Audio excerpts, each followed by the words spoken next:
Welcome to Dogs Down South. We are live. Live is good because we haven't done this in a while. What's up, Fish? How are you, man? What's up, buddy? Good. Glad to be back after our little brief intermission.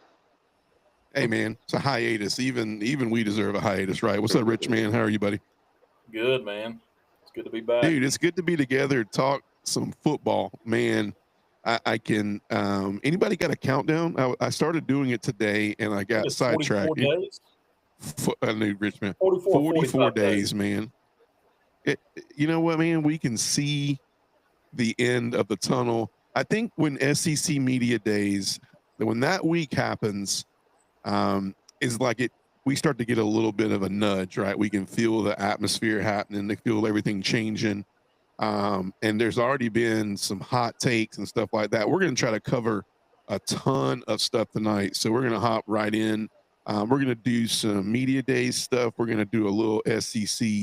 I know we said this over this summer that we were going to do a little SEC Media Days preview, and we're still going to do that. But we're going to hop in and try to do a little bit of it tonight. And then if we get to it, we're going to do a little buy or sell around the entire SEC in honor of SEC Media Days starting today. But before we get into the bulk of Georgia's Media Day today, I want to ask both of you guys a question, maybe at the same time.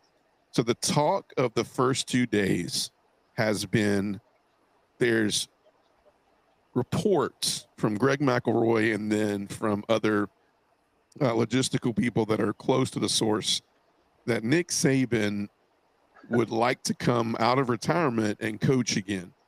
I'd love to get you guys' feedback. Rich, man, let me go to you first. What was your first thought when you heard Nick Saban coming out of retirement? What would that look like? About how boring the SEC days is since we hadn't had a national championship in a few years. They're just trying to start I wouldn't disagree with that. It could be an Alabama take. You know, the crazy thing is we were just getting away from SEC Media Days last year, where Saban was, the shadow of Saban, Kalen DeBoer, and then you're like, this is Kalen DeBoer's year, right? And then here comes Saban again, taking back over. Just trots back in out of nowhere. Oh my gosh, man, it's crazy. Fish, what was your first reaction when you heard that? Oh my God. Like, that's literally what I thought. And that tone, everything. GAWD, not GOD. I mean, I He's don't not know. coming back, man. No, they just need something to talk about. Well, he That's just hates something for NIL. people He to say. hates portal. Why would he come back? If No, he's he coming left back, because he's he coming back saw to the like direction the game was heading in. He doesn't Yeah, want that headache. He's got a gravy job on ESPN right now, still making probably close to what he was making just to coach football. So he's good. His blood pressure might be as low as ever, right?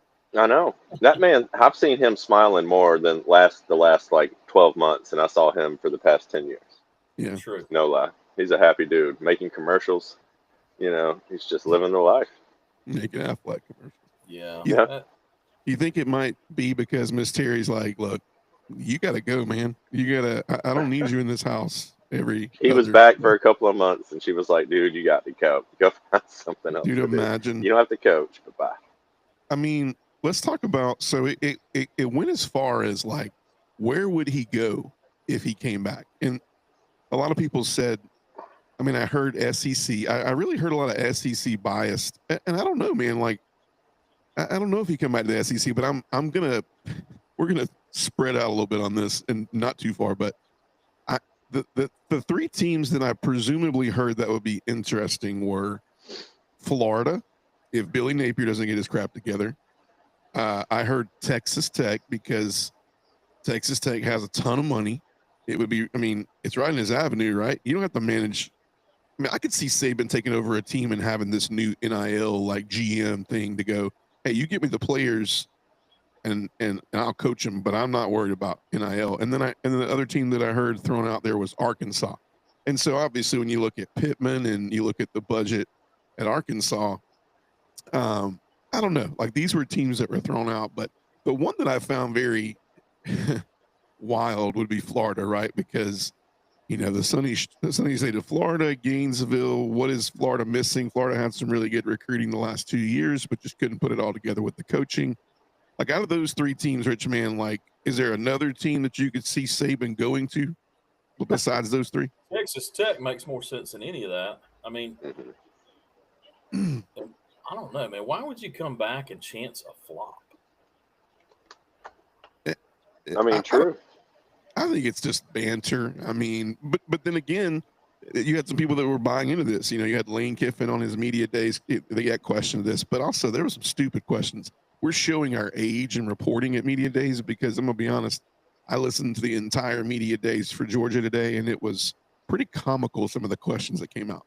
So I'm thinking, like, Lane Kiffin buys into it. Lane Kiffin is kind of like I don't know, man. He's like the social media He's like troll, Chester. like the SEC coaching social media troll. So, like, I could see Yeah. him, like, stirring the pot a little bit, right? Oh, he just gives them what they want. You know what I mean? He panders. He plays right into them. Like, that's why he's so funny because his answers are comical, dude. He made me laugh. Last year was funny. This year was even better. Yeah. Crazy. It's crazy banter. I'm gonna not buy into this yet. I mean, believe me, I will be the first to hopping on going, hey, breaking news.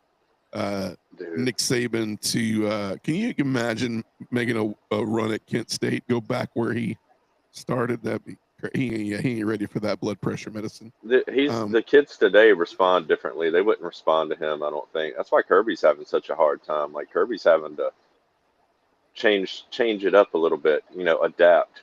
Right. Because he talked about it a lot. I mean, maybe not word for word, but Fish, that's it's a good different point, man. recruiting is different. It's not the same, and the kids agree. are different, and they're approaching it differently. They're looking at monetary compensation first, a lot of the time, in a lot of the cases. That's why Ohio State was able to go spend 25 mil last year, and they put it all together, and it's getting to be where it's money. Not all kids are going to want to win first and not care about how much they're getting paid. That's getting more rare and rare. Fish, that's a good point, man. I bet you in 5 years, all these coaches are going to be gone, and you're going to see really young coaches like you're seeing in the NFL. Some of these young coaches that are taking over. Yeah. I think college football, you're going to see young coaches taking over because it's different. It is. You gotta adapt, and you gotta keep up. And if you don't, you're getting left behind, man. Yeah. In other news, we'll jab into this since we're talking NIL and money.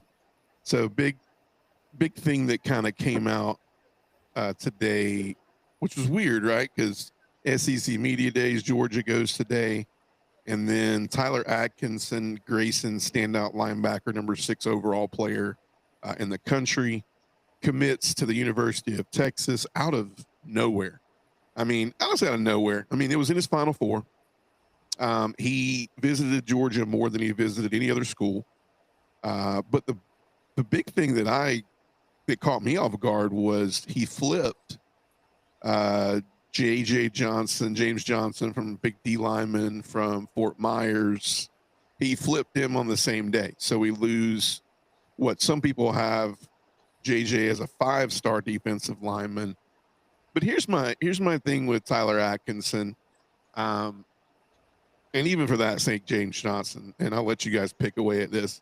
I'm starting to wonder, like, I'm buying into what you said, Fish, about Kirby. And Kirby mentioned it at SEC Media today. He said, if you don't want to be coached and you don't want to be coached hard, I just don't think you should come to the University of Georgia. Now, he said it multiple times. I think you can play the game, but you can't toe the line of soft to the point of you're willing to lose the team and you're willing to lose you may be winning the NIL game, but you might not be winning any football games.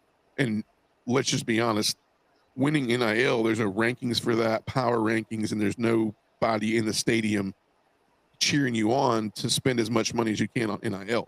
However, they are cheering you on to win football games. But I think when you look at these two guys, what keeps happening, and I forget the kid's name. Justice Terry, maybe is his name. We Yeah, lose that's him to Texas as well. Once again, Justice Terry made the most visits to Georgia.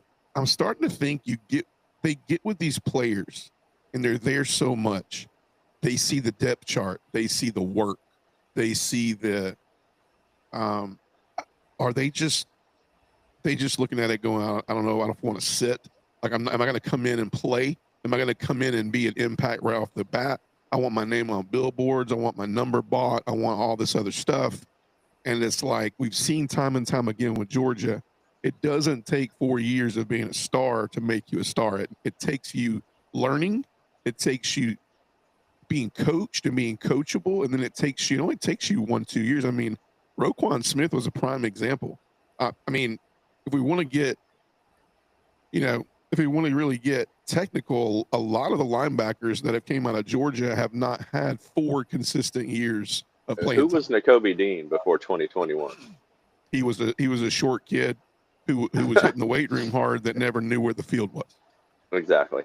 And then he showed out one season, put it all, had a great season.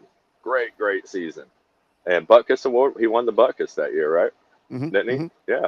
And now he's starting for the Eagles.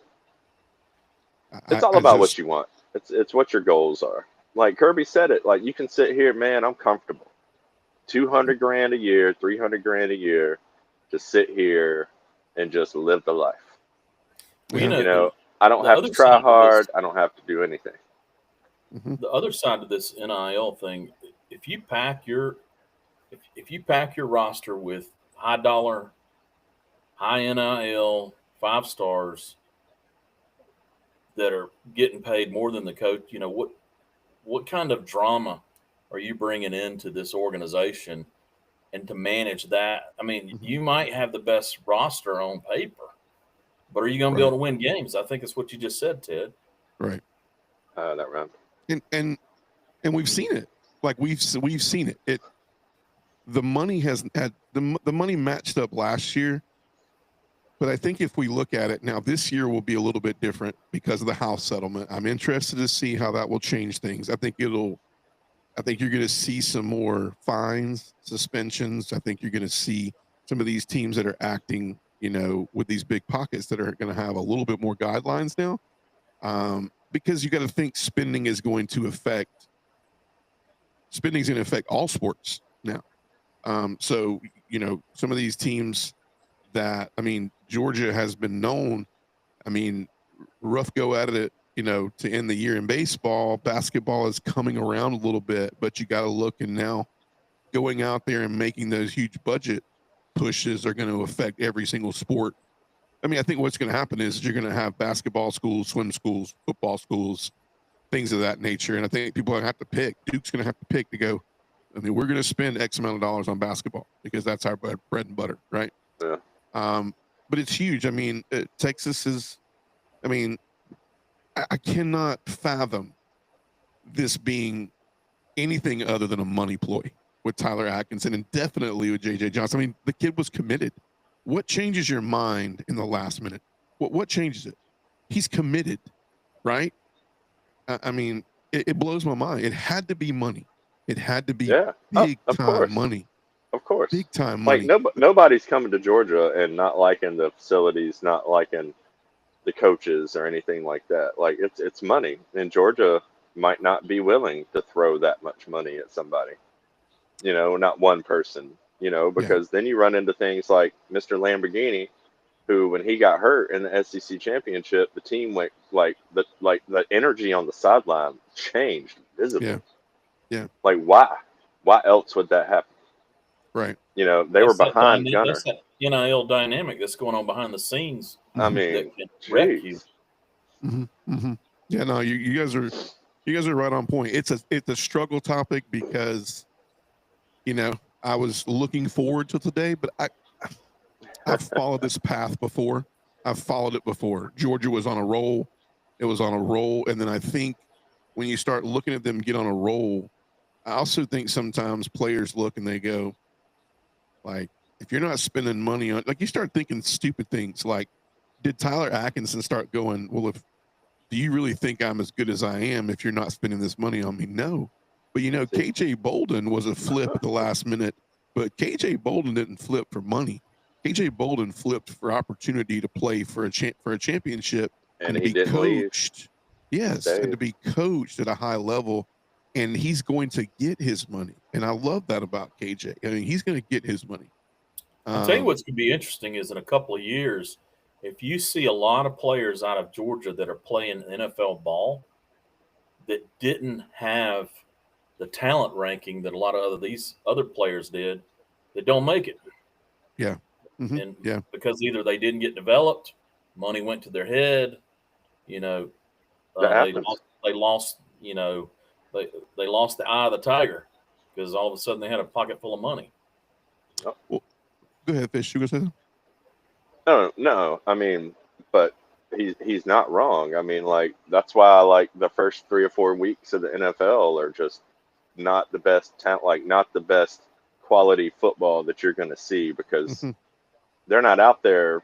They really don't start playing truly, truly, truly hard until playoffs may or may not be on the line. Like they're out there just Mhm. kind of coasting, Yeah. going through it. And I knew that 10, 15 years ago. Mhm. You know, and college football is going to turn into the same thing if we're not careful because we're throwing all this money at these young kids, man, and money changes you. I don't care who you are. I don't care what you say. Money Yeah. changes you.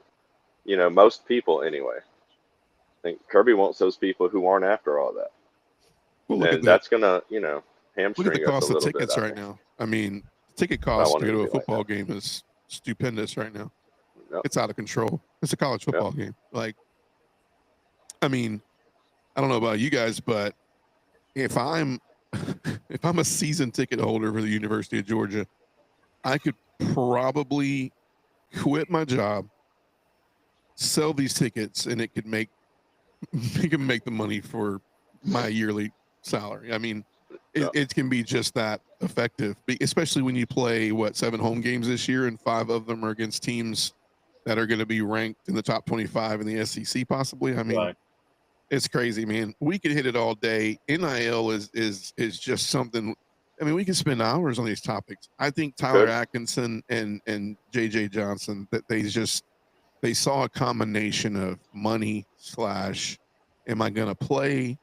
It's how does this look? I mean, we talked about this too, and we'll talk about. I mean, Jalen Walker, guys. Who was talking about Jalen? I mean, I'll tell you, I'll never forget Jalen's sophomore year G Day. There was a guy, black jersey, number 11, flying around the field, and I said, dude, he looks like he's got some really good talent. Like he's going to be really good. Now that year, I don't know about you guys, but I didn't see a lot of Jalen Walker that year, and he looked good. But then the next year, I remember saying something. I think we all three said to mention something. We were like, this could be Jalen Walker's year. They're going to put him in a couple of different positions where he can flourish. It only takes 1 year, guys. I mean, we're talking about what they moved up to grab him, right? The Falcons move up to grab Jalen Walker, right? Yep. It only takes 1 Traded year. their life away for that first round pick. It only takes 1 year. It literally only takes 1 year. It only takes a half a year. I mean, it wasn't like I mean, and the kid, it was a stud, and he couldn't break the lineup. We could talk about it for days, but I think this is why Georgia goes, hey, Tyler, hey, if this is who you want to be, there could have been a conversation. I would have loved to have been a fly on the wall. For me, I don't think it was a shock to Kirby that he didn't come, and maybe even I don't think it was a shock that JJ flipped. But I don't think they missed much as far as character. But let's go to media days. Let's talk about some Kirby quotes really quick. If you haven't already done so, make sure, man, we are live tonight on YouTube. Make sure and go follow us on YouTube. Trying to get to 1,000 followers on YouTube. It's going to be an exciting season. You're going to see us a lot on. We're live on TikTok right now. I do not have my screen on TikTok pulled up, but we're live there. We're also live on both Facebook feeds, Dogs Down South, and we are live right now on Instagram. So, so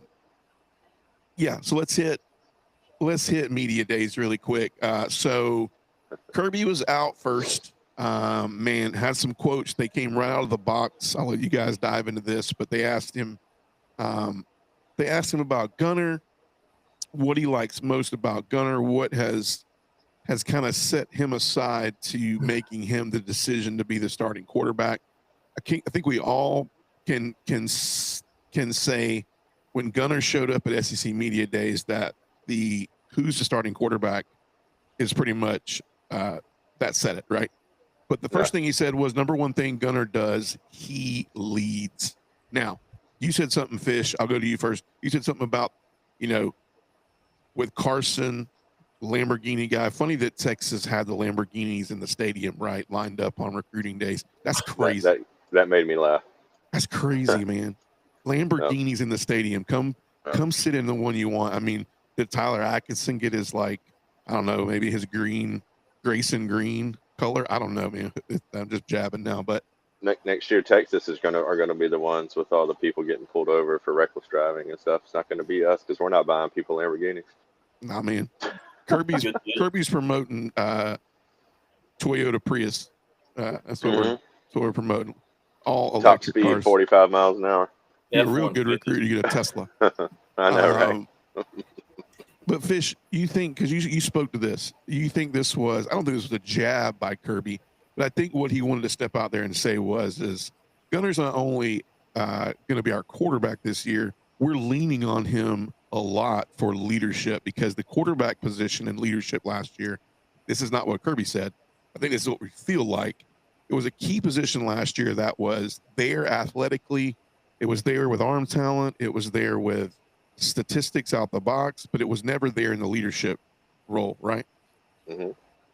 And that just goes to show you how important that is. It's an overlooked, so often overlooked, attribute, and that, again, it's what do you want in a guy? What do you want in a quarterback? What do you want in a person? And Kirby's very, direct, and, he knows what he wants out of the people he's going after. And if you want us, if you like us, come play with us. If you don't, okay. I don't think he cares one way or another. I think he rolled his eyes and just shrugged his shoulders when he got the news today.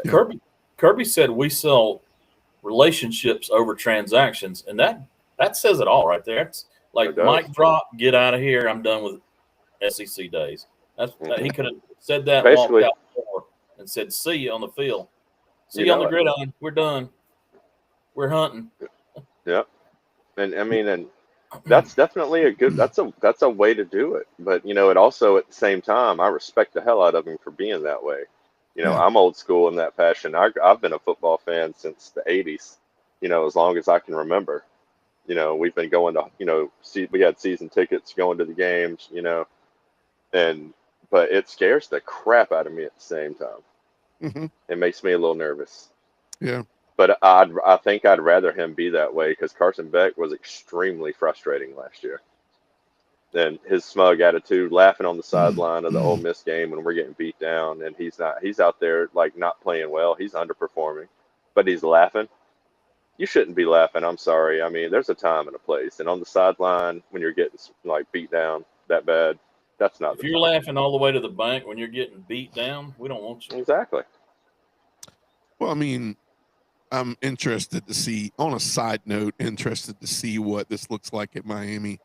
Not that I'm intrigued by the Carson Beck drama anymore. It's nice to be put to bed, but as my kids call it nowadays, it's nice to take a little side quest every once in a while. And go off there and go over there and see what he's doing.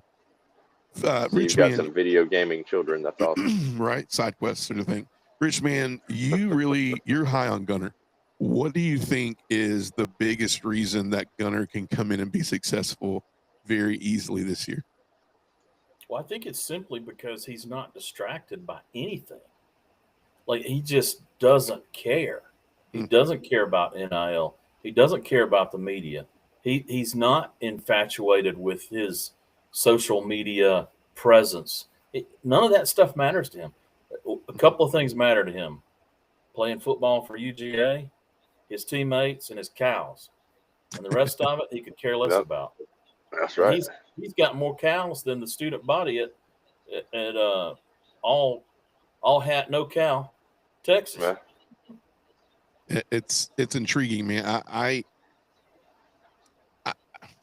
it's weird, man. I listened to his interview today, and it's so funny. It's so weird. Like, it's not one of those tough guy interviews, but it's so fun to watch him say stuff. I mean, they asked him about players. They asked him what they thought about some of the other quarterbacks in the league, and he's so humble, man. They asked him, like, what have you done this year to get better? And he's like, you know, he even talked about how he's not really into. They asked him about, you know, some social media stuff and how, you know, Kirby came to his defense on social media, and he said, honestly, I don't even look at social media a lot. He's like, I don't even know what's going on. It's nice to see it, but it's not something that I really care about. It's sneakily intriguing, kind of like the Stetson Bennett years, and that's what I'm really jumping on. Is you can say what you want about Stetson. I mean, there's been so much garbage thrown out about Stetson. I mean, I'm a firm believer in, if you can't say anything positive about somebody who, I mean, guys, do we know how many guys go to college and have a little fun, drink a little beer? I mean, it's a family friendly show, but drink a little beer, have a good time. I mean, being an athlete in college nowadays is a job. And so I don't know about you guys, but sometimes going home and having a drink here or there, man, it's like, it just kind of just reminds you a little bit that you're human, right? So don't get me wrong. Like, you know, he had some party hardy issues. They probably caught him in some bad, you know, takes. Yeah. He did the interview after the national championship and was still pretty lit. But I mean, at the end of the day, what you didn't hear a lot about with Stetson was you didn't hear his mouth. All you did was see what he brought to the table, and that because I know people are going to say, well, how in the world do you put Gunnar and Stetson the same? But it was a little more showy with Stetson. But I mean, you could say about Gunnar, I mean, he stuck his head in there, you know, against Texas in the SEC championship and said, hey, man, I'm willing to lose my head right here for us to win this game. And that says a lot about that kid. And that says a lot about why he's at SEC Media Days. And we've seen in the past, we've seen Kirby, he only puts the people up there who know why they're there, what we want to get accomplished. And honestly, what we want to get accomplished is we want to check the box off and get out of there. He doesn't like it. He doesn't care for SEC Media Days. And some people can be like, well, that was how Nick Saban was. Well, no, that's kind of how Kirby was anyway. I think it just kind of fouled it a little bit, right?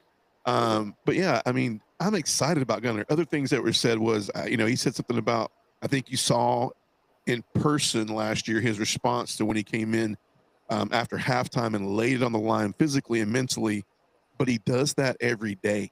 And he said it's been nice to see him going against the ones because it's sharpening him. And even Stockton replied, he's been showing up to work every day and trying to do the right thing and not always being perfect.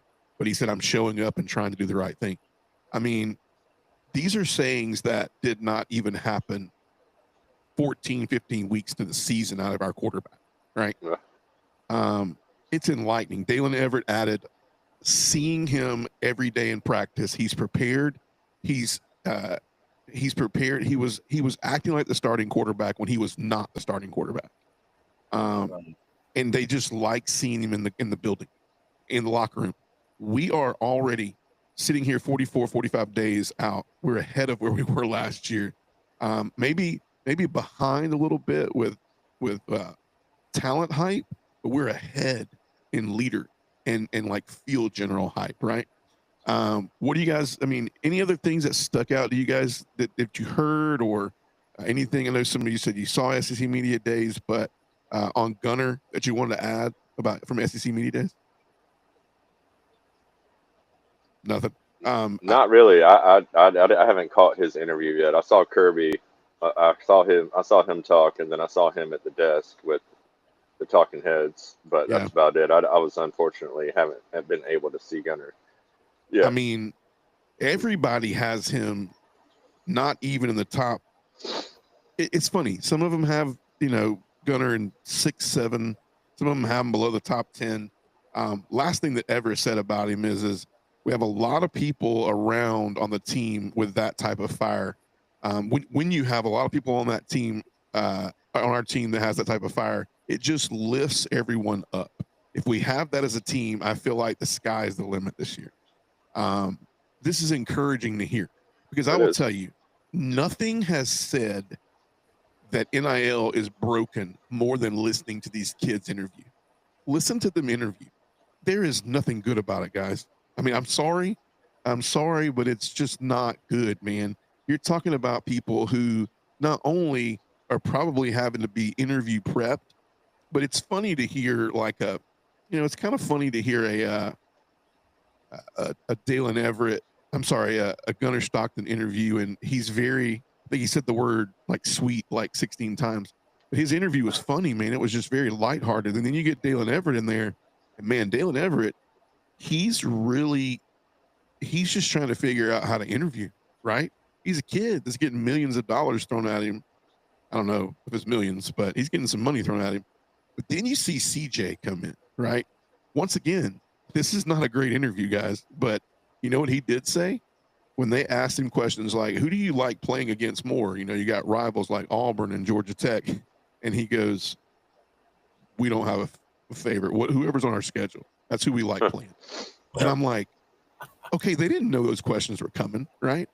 So there's something about going to Georgia. There's something about Kirby and Schumann and the coaching staff at Georgia that just develops men. We may have some hiccups here or there, but I mean, they even ask stupid questions like these guys from Texas A&M were asking, like, what do you think about Julian Humphreys? What kind of player is he going to be? And, Kirby just was like, I think Julian's great. I think he's a great kid. I'm happy for him. I think he has a great family. Move on. I even think they tried to ploy him into saying what kind of season they were going to have. And Kirby was like, I'm not a sports writer. I'm not qualified to tell you what other teams are going to do this year. It's just weird to see the media right now. The media is as jacked up right now as NIL because they don't know. They're what trying to report get on. you to say something that gives them something to write about. They want something juicy, that's going to get them likes or views. We're in the era of the gotcha media. Yeah, exactly. So exactly. Something that they can go viral with. Yeah, of course. They're looking for the quote that they're looking for the money maker. And exactly. I'll tell you, speaking into more of what Kirby said, he was asked, there was an Auburn writer that asked about Georgia versus Auburn and how this rivalry, we're looking at possibly a 9-game schedule next year. And if we don't go to a 9-game schedule, Georgia-Auburn is possibly a game that could not continue. And then he spoke about how he loved the rivalry of Georgia-Auburn. And the guy goes farther to say, how's this going to be with Georgia-Auburn possibly being a game that is a night game in Jordan-Hare? And can you speak in and tell us, like, what you think that's going to be like? And Kirby laughed and he said, so if I'm hearing this right, you would like me to pump up Jordan-Hare Stadium more than it's going to be pumped up when we play them. He's like, no, I love because Jordan-Hare. That would have been a soundbite in an Auburn hype video or something. Mm-hmm. It would have been like with the music playing behind it while Kirby's talking. And no, I'm glad he didn't fall for that. Game days there, and you got, you got a mixtape going on behind that interview right there. Yep. It's crazy. We could go on and on. I will bring up this, and I'll let you speak into this a little bit because this is Rich, man. You've been very adamant in the past few years about the lines of scrimmage, defensive line, offensive line. And we're going to have a fun rest of this summer starting to roll out these position groups and look at position groups and how they're going to start forming into our kind of what we see as a starting and a rotation and what it's going to look like as we get into fall ball. But people were asked about Elijah Griffin, freshman that chose to come to Georgia. And they talked about Fish recruiting in the Savannah area. I know you're from that area and how much we've really owned that area in recruiting, and we've taken some really great recruits out of that Savannah area. But Nolan Smith is getting a bridge named after him. I'm sorry, I didn't mean to interrupt. I didn't know that. Yeah. But something was mentioned about Nolan. He's actually having a bridge named after him. That's incredible, man. Hope it's a good bridge. Hope it's a strong. It is. It is nice, strong, good, reliable. Nice, strong, good, reliable. Gets off the edge, good. but Rich Man, you will be excited about this. Kirby spoke to how this Elijah Griffin kid is well ahead of where he needs to be. This is something you don't hear Kirby saying a lot about freshmen, right? You don't have to tell him anything twice. Yes, sir. No, sir, kid. No highs and lows. Very consistent. And he's in great physical shape Okay. right now. Yeah. How You and I intriguing said is we this think- to hear on top of hopefully some of the staples like Warren Brinson and some other guys that are gonna come in there this year? How encouraging is this from a 5-star athlete that chose to come to Georgia and probably have the opportunities for tons of money elsewhere? How encouraging is this, Richmond? Dude, that's awesome, and I think he's going to get play. I think he's going to get rotation. He's going to be in the rotation. Yeah. I don't know how much we're going to see him, but I think we're going to see him pretty regularly. Yeah.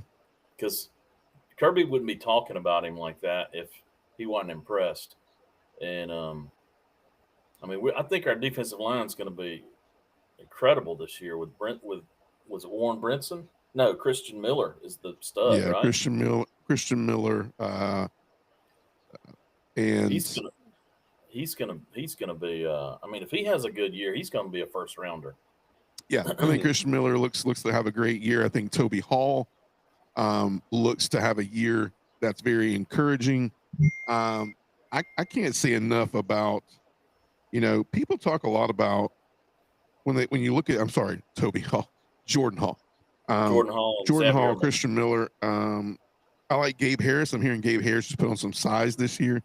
And then, Joseph Jonah Ajanye. I mean, I like what we've seen out of him, and adding Griffin to the mix, I think is really cool. I think you could see some key reps from Quintavious Johnson. I think it's panning out to be the big thing I like to hear is healthy. What's that? Yeah. We're going to have depth. Yes. In the defensive line this year. I think we will. Yeah. And I think we're going to have better quality too. Yeah. Yeah, I totally agree. Totally agree, man. Let's hey, we're gonna go back and forth from SEC Media Days for a few times here in the next few weeks and shows, but as we open it, with some quotes from Georgia and close it, I think we can get one thing out of what we heard from Gunner, Dalen, and CJ is that you hear a lot of the same lingo. You hear a lot of just solid preparation, solid. I think the leadership team has had a season where they've bonded a little bit. They kind of have their go-to saying. I've heard it a couple times too. I'm gonna have it on here. I'm gonna start saying it every time we go live, just so we can get it in our muscle memory. Let's skip over to our SEC preview though, and we're gonna talk a little bit, and we'll speak a little bit into each team. Not much, because we're really gonna harp on who we think, but these are not any of our predictions. I thought it would be cool to not box ourselves in tonight, but Athlon Sports, this is where Athlon Sports thinks that these teams will fit. And so as we preview these teams, that's kind of how we'll bind it. So Athlon Sports right now, I'll start from the bottom. We're going to spend a very minute time on each.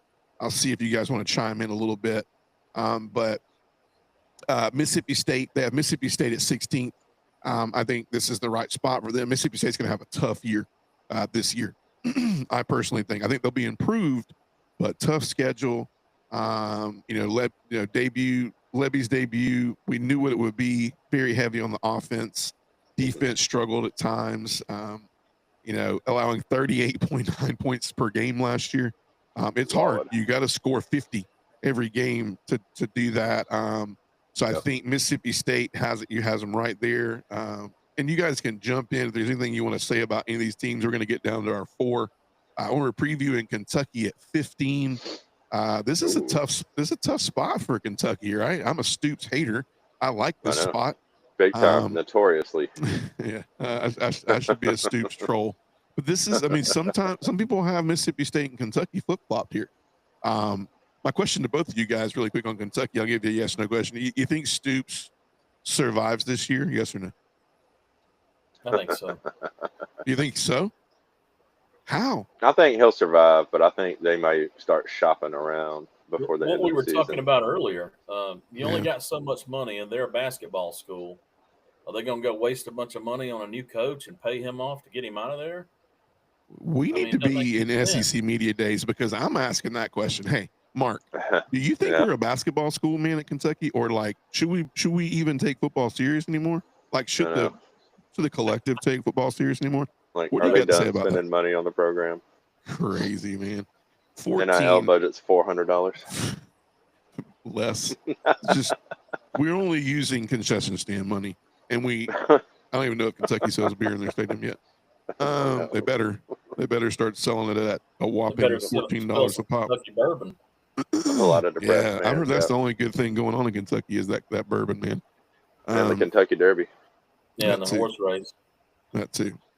They need to get some of those horses into football. Right. Athlon Sports has Vanderbilt come in at 14. It's a tough spot. Vanderbilt has a tough schedule this year. I know they got Pavia, Clark Lee. I know that there's some games in there that there was a lot of heroics with Pavia and Vanderbilt last year. They were the unsung hero of the SEC. You know, knocked off some teams, knocked off Alabama, hung with Yep. Texas at home. I don't know if they're going to have that type of year this year. What do you guys think about Rich Man? What do you think about Pavia and all the smack talk he's got going on? He's talking a lot of smack to Ryan Williams about, Vandy's not going to repeat. sneak up on anybody this year, so Yeah. they I probably don't know win the stuff. ones they're supposed to win, but the ones that are supposed to beat them are probably going to, beat them with a bat. Yeah. Fish, what do you think about? I agree. Pavia? I feel bad for him too because I honestly like to see Vandy do well. I do because I don't know why. Maybe it's because they've never really been a problem for Georgia or anyone else in the SEC. They have beat us before, Mhm. especially when they weren't supposed to a couple of times. But I don't know. I like seeing them do well. So I hope that something comes out of this. I hope they have another season. I don't think it'll be as dramatic as it was last year. Like Richman said, they're not sneaking up on anybody. But I hope they win 6. I like Clark Lee. I think Yep. I would love to see Vanderbilt do really well, but it's hard. I mean, once again, we just talked about Kentucky, but what is Vanderbilt? I mean, are they a baseball school? I don't know. I mean, as far as major sports, That's the last championship they have, I believe. It's baseball. Baseball. 13, they have Arkansas here. I think this 13, this 13 is going to not bode well for Sam Pittman. Taylon Green, incredible. I mean, the one thing you can say is year 2 of the Petrino and Taylon Green thing. Arkansas could be a Jekyll and Hyde here. I mean, I could see a lot of great things happening with Taylon Green and Petrino, and if they have some sneaky playmakers that they added, but I mean, that's basically all you got to talk about, right? I mean, we have inconsistency in offensive line play, which is a struggle because Pittman is an offensive line guy. And so you worry about that. You worry about the inconsistencies on defense, and, you worry about recruiting because our recruits going to come to Arkansas when every year they're being told, well, Pittman gets one more year. He's getting one more year. Like, to me, Right. that might be hurting recruiting as we speak. And so I think for Arkansas, this is gracious, because if it's this or lower, Pittman doesn't survive. They have Missouri at 12. This is a sneaky comparison right here because I'm really thinking Missouri has a really intriguingly easy schedule this year. So I could see Missouri flip a coin 12 and could finish 7th or 6th because of their schedule. It's all depending on the name Bo Prabula from Penn State, the Penn State NIL transfer. But I think the offense has to find its footing this year for this to be. I mean, this is right. I think this is Athlon Sports thinking that the offense is going to continue to have its woes with this play caller. I forget his name. Well, they actually added a new play caller this year. Defense looks to be stout. I mean, obviously, adding Georgia edge rusher Damon Wilson, Josiah Trotter, and then Jalen Catalan, all from the portal, was great for them. I mean, I think the defense is going to be great. It's just, can they score points? 11, let's sit here a second. So 11, Athlon Sports has Auburn here. Auburn could either be 11 or they could be some kind of Cinderella. Here's the question I'll ask both of you. I think it's a good question on Auburn. We know Hugh Freeze has been up and down, in his coaching and his go catch his SEC media days things, man. He's like, everything we do this year says that we should be in it. We should be in every game. Oh this yeah, year. I watched him. I watched him with my wife. Is he? Yeah. I don't even. Man, I got to be really easy on the guy because he's had some health problems, and I mean, sorry, that's happening, and I'm sure it's not hard for his family and his kids to listen to the interviews about him and his golf game, and when he's just got some news and things of that nature that he didn't want to hear as far as what's going on with his health. But let's just be honest. We're talking sports. He's talking about how the kicker, is going to make a huge impact this year. And I'm like, brother, you need your offense to make a huge impact. You have spent buku dollars on Jackson Arnold, which is a coin flip. I mean, it's a coin flip. He's either on or he's off. I mean, he's got great receivers. He's got Cam Coleman, who's probably one of the top 2-3 receivers in the SEC, if not the entire league. Fish, I'll go to you I first. agree with that. What is going to keep? Where do you think is this a good spot for Auburn, or do you see them more leaning towards an 8-4, 9-3 season and could possibly finish 5th or 6th? It's really hard to say because again, my wife, diehard Auburn fan, so I like it when Auburn, as much as I hate them at the same time, it's kind of a weird place to be. But I want them to. I think the SEC is a better place when Auburn's decent. Yeah. And that's I watch all the games. Like I don't just watch Georgia. Mm-hmm. I stay up late and I watch Pac-12 after dark. Well, that's not what it is anymore, but you know what I mean. Mm-hmm. Right. Like I watch those games. I stay up till 12:30, 1 o'clock watching Arizona and Utah play, or whoever. I just like good games. I like good quality football, and I hope because I don't really know, because you don't know what you're going to get out of Jackson Arnold. You don't know where he's at mentally. If he comes out and he's aggressive and he pushes the ball downfield because he's got a great arm, he can make all the throws. Then I think Auburn benefits from that. But if he comes out and he's timid, then I think that's going to hurt him, and 12 might be a good spot for him. But I guarantee you the kicker is not going to have anything to do with it. Alex McPherson's going to have everything to do with it. I mean, guys, he's got weapons. The Cam Coleman, Eric Singleton Jr., transfer from Georgia Tech, right? The line much improved. Dylan Wade, Connor Lew, Jeremiah Wright, all seniors, juniors on that line. They have so much. It's promising. It's promising. I think, when you look at the quarterback position, I think Jackson Arnold's the guy.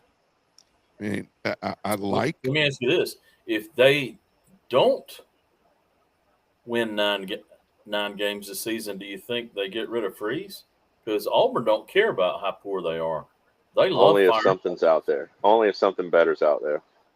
They're not going to hire Joe Blow. It's going to have to be a name. Well, I mean, they make up names. We went. It's true.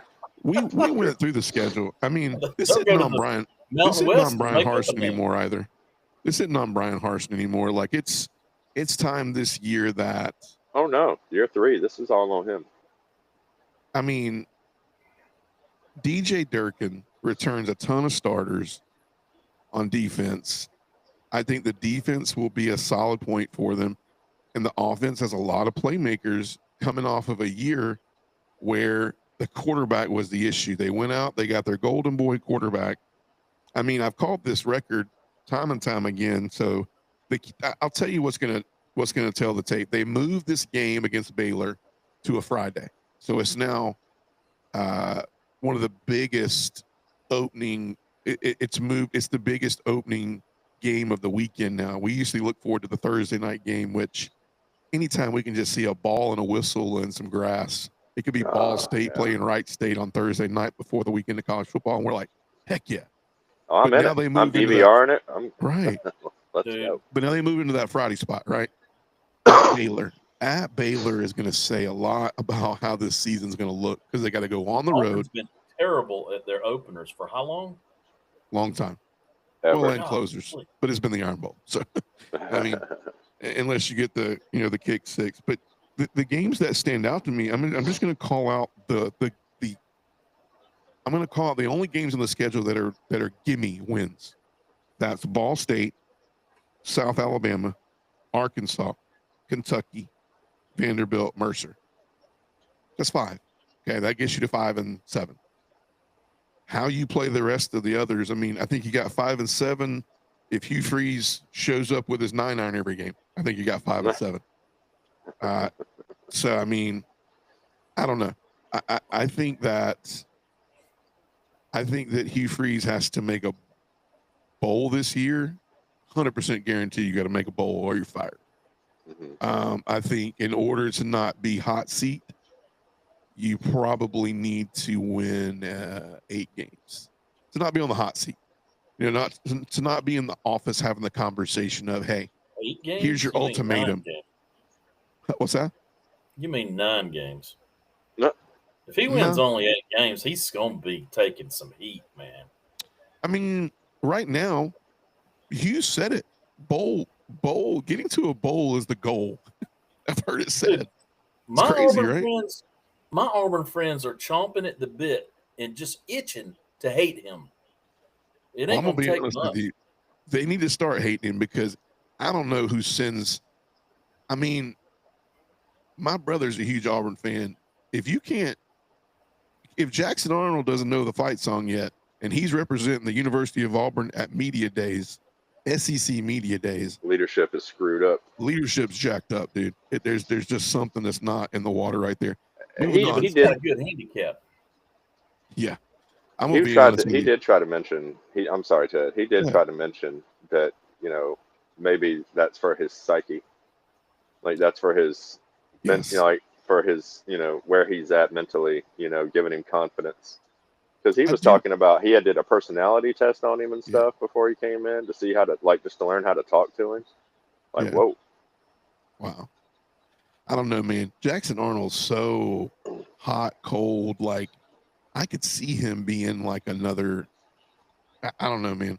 He's just not going to Dude, have if the you're- quarterback if to you're blame it depending on this year. Briggs Myers to know how to motivate your players and talk to them, you ain't much of a football coach. I'll but just he tell you said that. He said that, dude. I'm just I- telling you, you I ain't heard much him of a say that. football coach. That's Briggs hilarious. Myers, really? Oh my God! He That's said it, hilarious. dude. I That's promise he hilarious. said it. Then at 10, Tennessee come in at 10. I think we all know why the big drop here. Losing a lot of talent on the offensive and the receiving core, stacked on Nico going to take his talent to the West Coast. I think Tennessee here is basically saying that they don't think Joey Aguilar is going to come in and make a huge presence at Tennessee. But the defense will keep them in some games. It won't make them bad enough to be below that. Oklahoma, man, this is tough because Oklahoma has a really tough schedule at number 9. I love John Mateer, but John Mateer is not proven. He put up some great stats in the Pac-12, but I want you to remember there was 2 teams in the Pac-12 last year. So there's that. For time's sake, I think Mateer and the Washington State coordinator, if that doesn't mingle, one of the best defenses I think that's going to be in the SEC. I mean, guys, Oklahoma's defense is legit.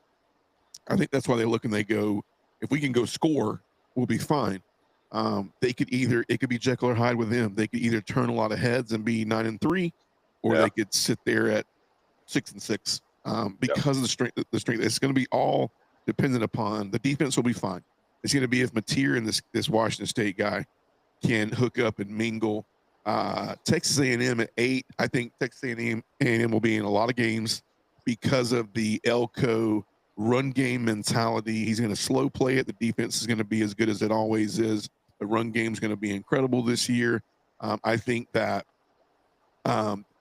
Texas A&M could be on that brink of maybe of a playoff spot this year. I think they're that good this year.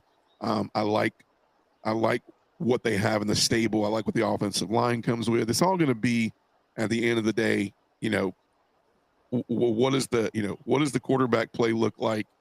How can all that come together? It's but you have a run game where it doesn't have to be dependent upon that. That's why I think Texas A&M, these three spots right here are what I call, these 3 or 4 spots are my honorable mentions for, like, hey, these could push for playoffs because they're so unpredictable until I see them happen. 7, I have Ole Miss. I think this is all on Austin Simmons. Not a lot of talk about this defense, and if this defense that had all the names that it had last year on that roster and couldn't produce like it should have last year and close out a season and make the playoffs, I can't imagine this team doing the same thing or better. So I think Austin Simmons and can the Portal King come through in this era right here. I think Ole Miss is right there at 7. 6, this is tough because South Carolina, man, they got some really big names on both sides of the ball. I mean, I think Lenore Sellers is one of the best quarterbacks in the nation. Just a really exciting, lightning-looking kid. Defense is going to be great. This is a tough one right here because South Carolina is iffy. My question to you guys about my 4 iffies is how you guys would rank them in a second. And my last iffy is the University of Florida, which I have at 5. And Athlon's high on Florida. DJ Lagway, they like the Bo kid out of Florida, the running back who did a really great job last year. They think they've got enough pieces to put together. But, Billy Napier's got to coach this team, right? So, I mean, we can always look at Billy to screw up his own hand, as I call it. He reminds me of a coach, great recruiter, right? It's like when you draw that perfect hand in, spades, and then you do everything you possibly can to screw it up during gameplay. And that's Billy Napier to me. Like, he sets his hand up perfectly, but when it's time to play the hand, he literally fumbles the football. So my question to you, I'll go to you first, Fish. Like, who do you like? Like, what order do you like these 4 teams? So Florida, South Carolina, Ole Miss, Texas A&M. Do you like that order, or would you put one team a little bit higher? Do you like Florida as kind of the top honorable mention? Well, until he shows me that he can coach himself and win some of these big games, I'm going to put Florida at 4 of the 4 iffies. Okay. Then give solely me off Napier. I like that. Yeah, because they got the talent to make a push. They do. They got the talent to win 8-9 games this year, easy. Especially at quarterback. I wish we had that quarterback. Give me Lagway or Sellers. Give me either one. And that's not a shot to Gunner. This is all purely based on what I saw last year. And development this summer. Yeah. Okay. So then Ole Miss and A&M, then Ole Miss. Where do you have? So you got A&M, Ole Miss, South Carolina. Teams. I like Lane Kiffin, and his ability to portal grab. Like Portal King. He's the man. Portal Queen. That. Yep. He couldn't do anything with it, but Portal Queen. who do you got out of these 4? How you like these 4 ranked? I like that. I'd take Ole Miss, and then I might go A&M, then South Carolina, then Florida. Yeah, I like A&M. I don't know. I got some. I just like this running game that I'm seeing. I mean, Le'Veon Moss. Like Elko. Football, man. Yeah, Elko. He's going to drag people. He's going to really piss people off in College Station this year because their running game is really good. The line is really good, and the defense. I mean, they're going to do enough. I just feel like it's going to have that. Who's my guy from Tech? The triple. And they ain't doing the triple option, but we hated him. Who was he? Oh, come on, man. Oh my God! Put you on the spot. I can't remember his name. We hated this guy, bro. Yeah. Anyways, it's going to be that type of team where people are going to be like, you don't get many shots against these guys because they're going to run the football, I think, effectively enough to keep them in a lot of games. I like A&M, and then I like South Carolina. I love, the defense, man. If Sellers, oh, man, Dylan Stewart over at South Carolina, man, is a talent on defense. Him and Sellers on the other side, I think they have a lot of holes. I think they have a tough schedule. Yeah. And I hate to say this, guys. It's like I feel like excuse me, not Petrino, but I feel like that Billy Napier and uh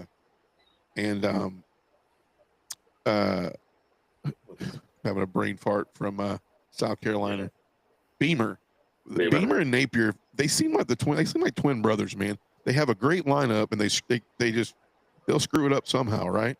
I got more faith in Beamer right now. That's crazy. So I like A&M, I like South Carolina, I like Florida, and I don't have a lot in Ole Miss, man. I just think if he couldn't get it done with those studs on defense last year, they just don't. I don't think they rekindle that.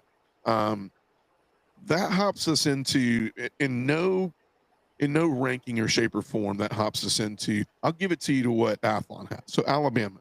This is a lot of people have Alabama as Jekyll and Hyde as far as where they're picked. A lot of people have them as a good chance of making the playoffs. They like the defense this year.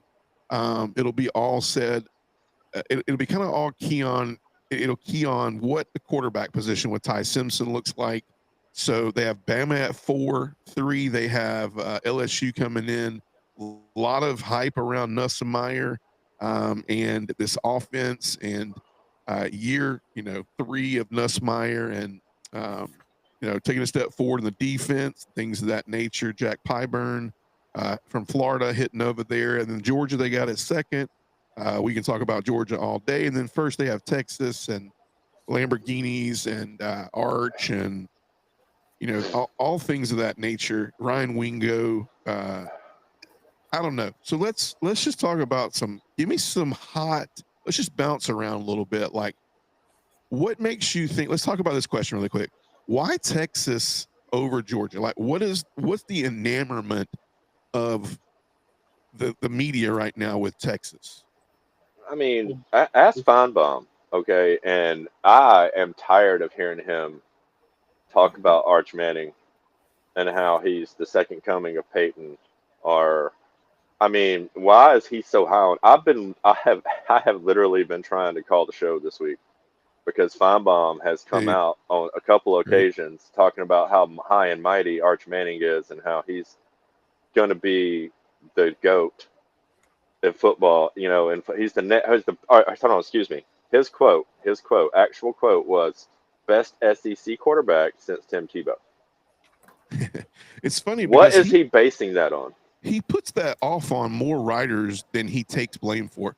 He loves to project that everybody is in love with Arch, but he's not. It's almost like that Nick Saban relationship from 3 years ago that he had going on. It's so weird, man. So annoying, and I hate it. And I want to get a hold of him and just say, dude, where? Tell me. A lot of pressure on other this than kid, his man. last name. A lot of pressure on this Arch Manning kid, man. A lot of pressure on him. More, I would say, than Quinn Ewers. It's tough. Absolutely. It's tough for him this year, man. Mm-hmm. I wouldn't want to. They brought him to SEC Media Days. You could tell it was like, you ever seen like some of these movies where they're prepping these guys for the witness stand? It felt like he had been prepped, man. It was like when they ask you what kind of guy you are, it even felt like the Texas writers were like, make sure we give him questions to where he makes him look good. Well, what kind of guy are you, Arch? I'm a normal guy. No, you're not, bro. You're a Manning. Like, you're a Manning. Exactly. Rich man, what do you think about? Like, what do you think about? I know you. When I get Texas and you go, and this could go sideways real quick, but what do you think about Texas and where Athlon has their finishing? Which is first. Which, by the way, Athlon has Lambos on the field on recruit day. I mean, it's glamour. That's all it is. It's just like we saw until they start beating people and winning championships. It's all fake crap. That's all it is. I mean, we saw it last year. The whole world wanted them to beat us. The whole world was against us. Oh my God! Even the commercials before the hype commercials before the game were like showed us inferior. And if you're a bet man, you should say, okay, oh my God, will beat Georgia this year. But I don't know that that's the case. I don't know that the football gods like what Texas is doing. Texas hadn't won a championship. So just so you know, And the only Yep. reason they won it was because they had a quarterback that was unbelievable and won the game know in the it. last Mhm. few seconds. I Beat mean, a lot of historically sports great writers- USC team too. Oh my God. I Yeah. think A lot of I sports think writers they are have all Texas. show and no go. They're A all lot of hat sports and no writers have cow. Texas losing that game in Athens, but winning the SEC championship. They're thinking Athens is the thing that's going to change the trajectory this year. I agree with you guys. I mean, it's like Texas has garnered so much hype. So you've won some recruiting wars, but you haven't beat Georgia yet. Yeah, I mean, I hate to say that, but it's like, I mean, you haven't beat Georgia yet, man. It's like, and it's not like Carson Beck did not beat Texas the 2 times that he played them. I mean, I would venture to say that the defensive preparation beat Texas the Jalen 2 Walker times beat that him. we played them. Yeah, Look, I I'll think tell the you, defensive preparation was incredible. I was watching a documentary one time, and there was this cowboy from Texas, and this is what he said about Austin, and this applies to UT. He said Austin is where the guys shave their legs and the girls don't, and that's what we're up against. Furry leg cheerleaders. And maybe, Alright. yeah. That's why they wear the long, like, cowboy boots, right? Yeah, that's why they wear the I mean, chaps. it's all hat and no cows. It's fake. Well, let's change angles real quick as we preview this. So Nussmeier, right? So we look at Les Miles, right? I'm sorry, jeez, you can already see that I don't want Brian Kelly there anymore. Me look at either. Brian I Kelly. cannot stand that Joker. This is his year, right, guys? I mean, he's talking championships at media days. I mean, on paper, this team is hot and ready to go, man. But I don't know, man. Like a lot of. I mean, Jack Pyburn, Bernard Gooden, transferred from USF, Mansour Delane, DJ Pickett, I mean AJ Halsey. I mean, they have just they spent NIL money, they spent Kelly's money. I mean, they lured Nussmeier back. LSU. This is going to depend on can they protect Nussmeier. They brought in this transfer to play left tackle.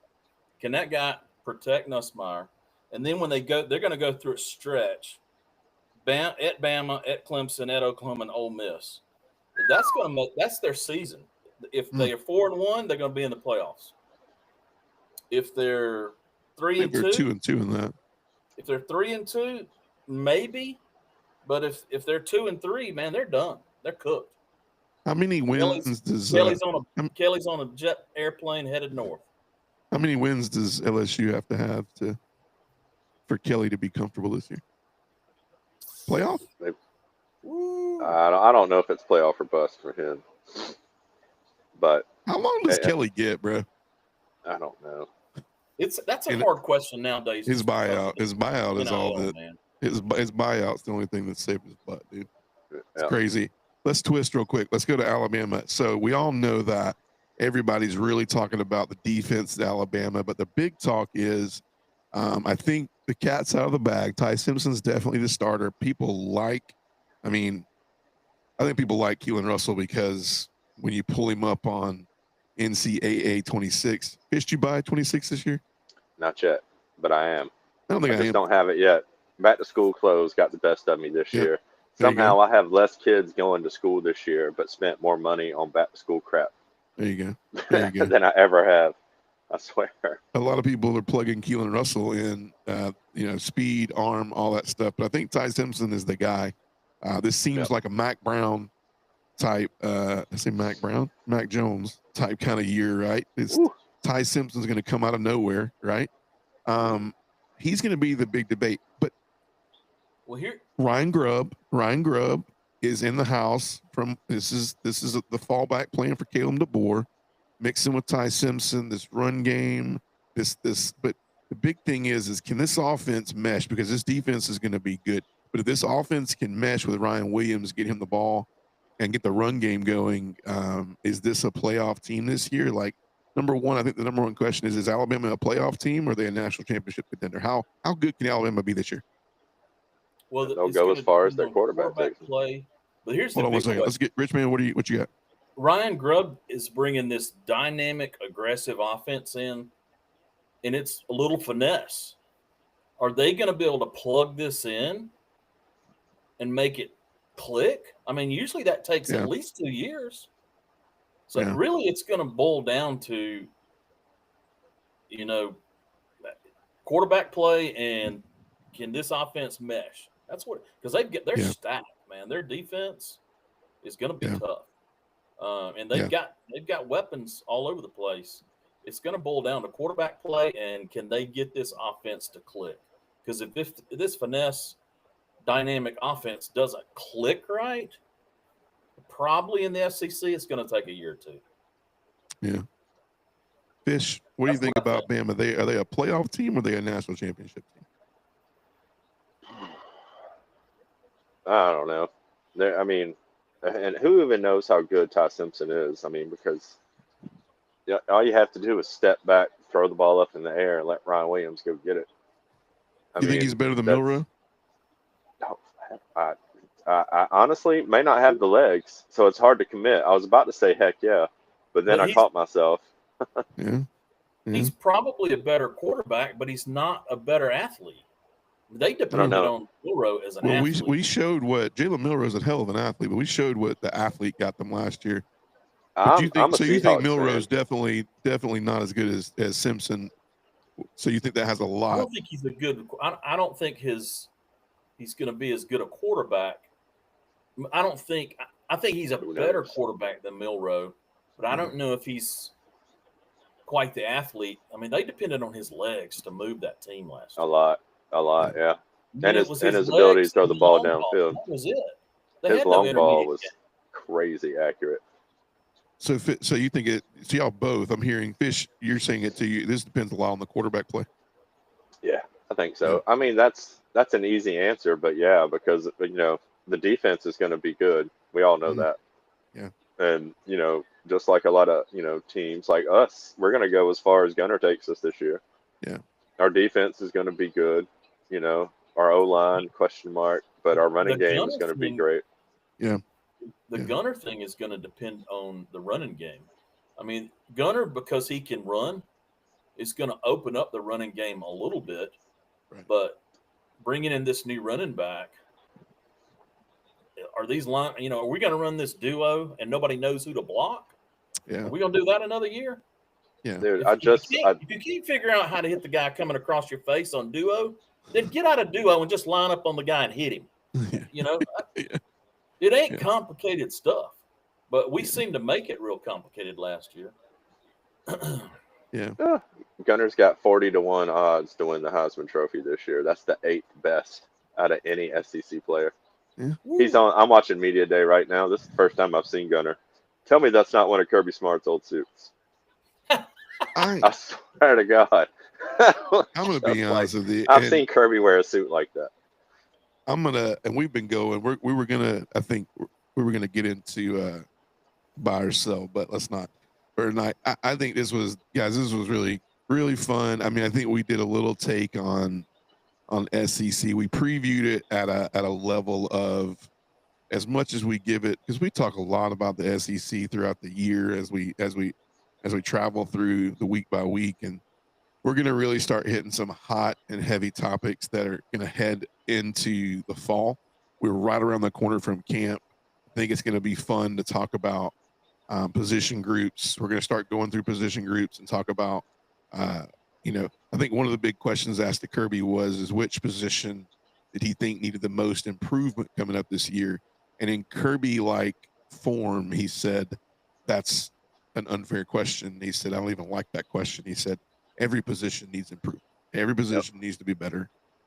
You're not going to bait him into that. You're not going to bait him into adding on to, well, even Kirby agrees the line needs to be better. And even Kirby agrees, you start getting some of those things. He does it so I think it's in a league of his own. I mean, Saban used to do it in a modern era of he would beat around the bush and basically tell you that he's not answering it.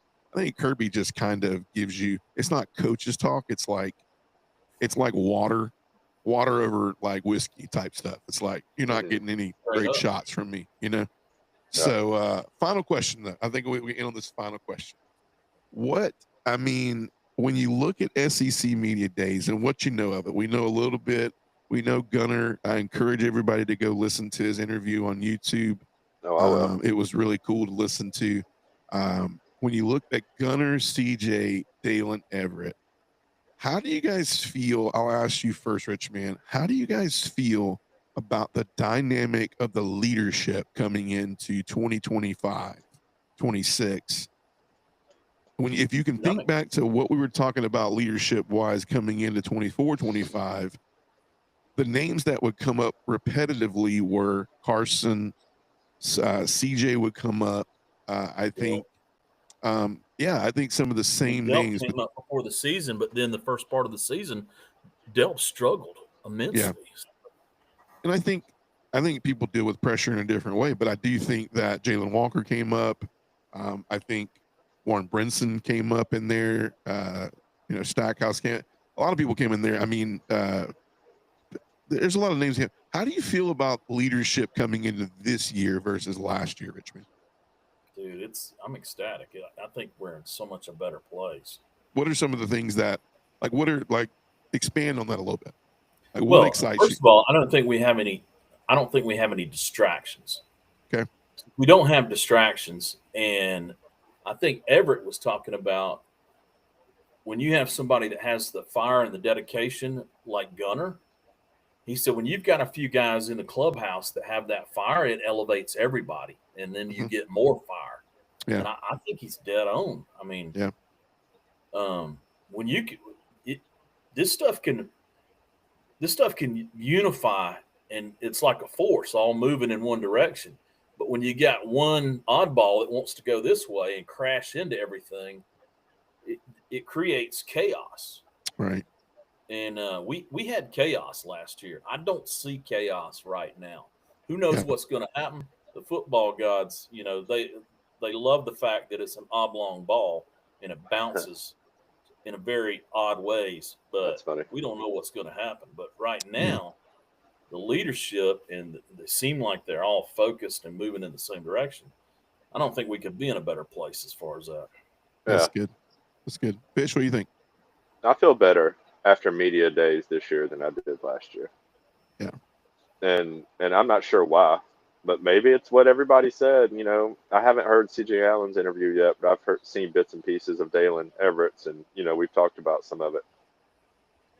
And I don't know, like the vibe seems different. Mm-hmm. Even Kirby was a little more relaxed at the podium. Well, it seemed another thing too. After last year, I said this right at the end of the season. Kirby was mad, and he was back to his old self, gruff, focused, just a fire. And because he had been kind of like Mr. Cordial for 2 years. Yeah. He just seemed like he was a little bit softer. And after the season was over, he's come back with a vengeance, like being very focused and very gruff and kind of his old self, and pulling everything back in.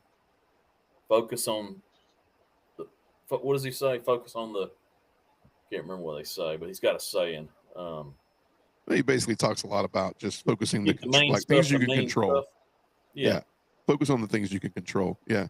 I mean, and Fish, you just noted this too. You were like, you even seemed like you were a little more confident in saying that you have more confidence in the leadership this year.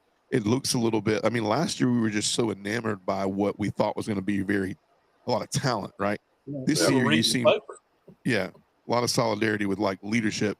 What? Give me some names. Is there any other names that kind of stand out for you, Fish, that are like, hey, I know we saw CJ, we saw, is there another name that you can throw in there that you think is some leadership going on behind the scenes?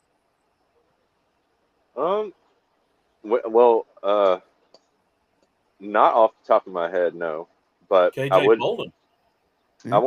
See, I'm excited to watch him this year and see how far he's come, because he's going to be the guy back there. He's going to start. He's the guy back there, and he's providing leadership back there. And I'm glad he got a season under his belt with Malachi, because I guarantee you he learned a lot.